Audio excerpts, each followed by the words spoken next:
Hey, what's up? This is Ross McKenzie, and I am doing another review on because I didn't get it when I didn't do review it when I got it, and I figured I may as well do a review on it.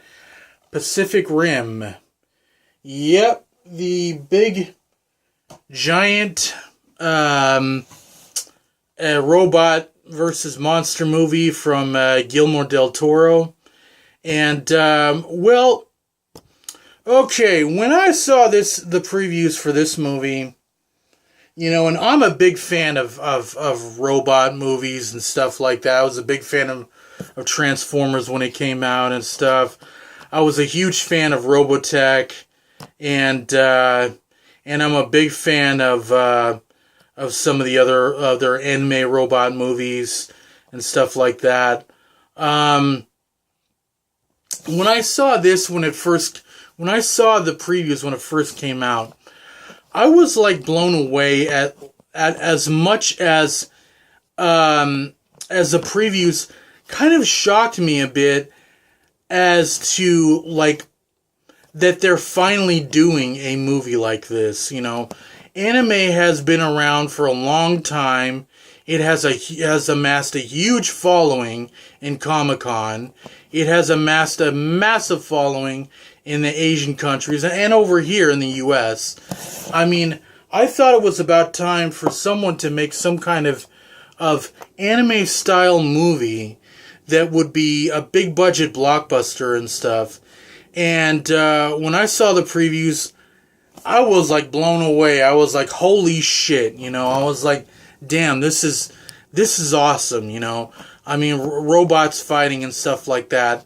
And then when I finally saw it, I was absolutely kind of like awestruck at how much they put into this movie, because they don't really have any big name actors. I mean, they had Charlie Hunnam from Sons of Anarchy, who's played a main character on there, and then they have Idris Elba from Prometheus and Thor, the Thor movies.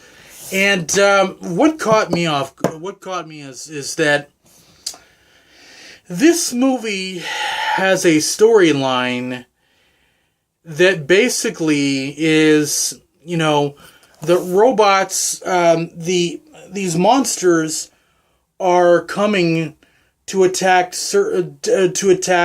cities all across the world, okay? And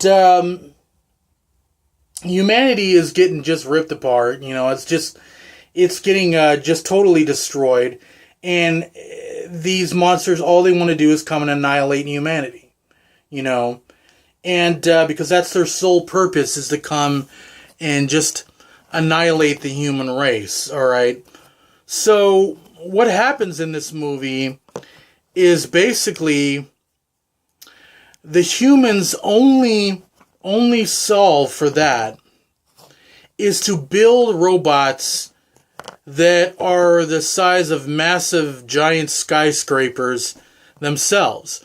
So when they build these robots, okay, these robots are not automatically, they're not like Predator drones where they're automatically,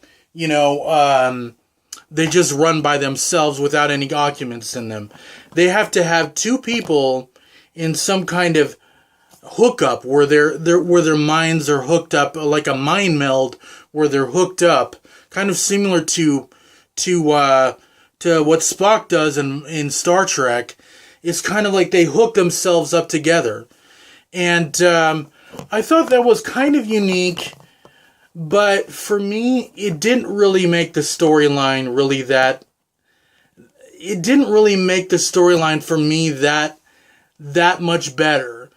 I thought the storyline was just good enough when it was just monsters versus robots, because to me, this movie, it just, unfortunately, I have to say one thing about it, and I know a lot of people will disagree with me about this movie, but this movie is basically, you forget that when you see the visuals come on the screen. As soon as you see the visuals come on the screen, I almost basically forgot the entire plot. The only thing I wanted was to see these robots kick these monsters' ass. You go to the theater and you put down your $10. You want to see these monsters, these robots kick these monsters, and the robots are fucking awesome looking. They are absolutely incredible looking. I mean, these giant robots that tower skyscrapers and stuff like that. You see these small little midget people and stuff. I mean, it is just absolutely incredible and amazing.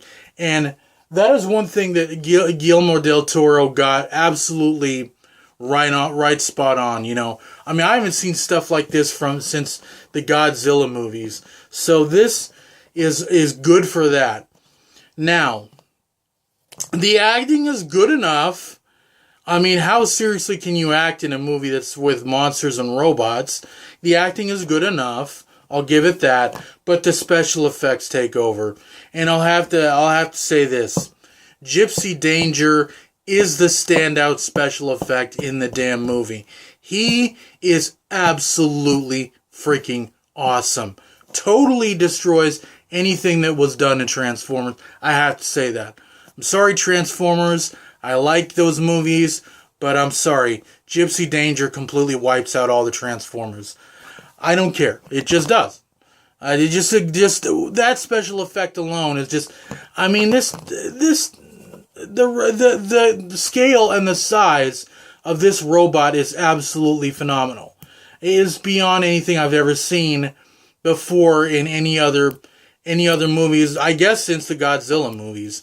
But anyways, I think that that is one thing the Pacific Rim did right, okay? That is definitely one thing the Pacific Rim did right. And the monsters themselves are another great special effect too. I mean, the monsters look absolutely awesome. They are just absolutely breathtaking. And the visual effects are just phenomenal. So I have to say that this is definitely a visual effect movie. So if you like these really big monster movies, and you crave monster movies, and you love the fact that, you know, you love Godzilla movies, you love seeing things being destroyed and stuff, this movie is for you. This is your movie. Alright, because Pacific Rim definitely does not upset on that. It definitely delivers payback on that tenfold. And so that is that's the kind of like the gist of Pacific Rim. So you know, I hope that they do a sequel. It didn't really make that much money. I hope that they do a sequel. I rather had fun watching it. It was a fun movie. That's all I can really say about it. It was a fun movie to watch. It was very fun. So I'm hoping that they do a sequel. I heard that they were. Guillermo del Toro says that they will be doing one. So I'm hoping yes. I'm hoping we get a lot more robot scenes. So that's pretty much it, and I will probably give this about a 3.5 out of 5. I thought it was really good. It was really fun. It was very fun. So that's all I'm gonna do on this one, and you have a great holidays, and we'll see you on my next video. Okay, thank you very much for watching.